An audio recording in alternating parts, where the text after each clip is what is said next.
So, for circling the metals, you may have pulled some examples. You may know zinc, nickel, iron, silver, gold, platinum, tin, lead, are probably some of the basic examples that you circled there.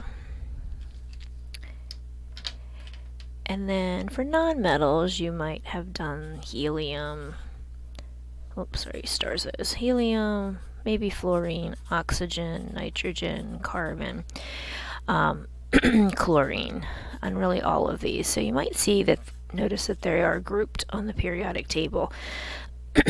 So there's actually a dividing line on the table, so we call this the staircase. So if you follow this black line, this is the dividing line between metals and nonmetals. So everything on this side are metals, everything on this side are nonmetals. And then you have a group that is touching that line, and those excuse me, are called the metalloids. So let's see if I can get the yellow to show up here. So the ones that I'm highlighting, so all of them that have one side touching the staircase are considered metalloids. So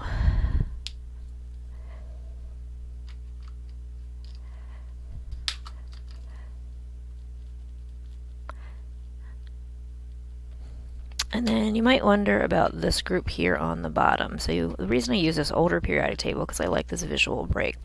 So this 57 to 71 should actually fit in here and shove the entire table down further, but they pull these out so the table fits on one screen, or 8.5 by 11. So all of these are metals, as well as all of these. Again, this would continue. I know there's some elements that have been added, but all of this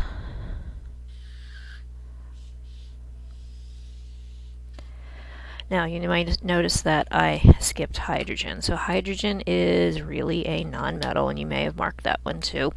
I don't know how much you know about hydrogen, but that one actually fits on the nonmetal side. So all of these guys here are your nonmetals. So just by looking at the periodic table, you can determine something about the characteristic of an element.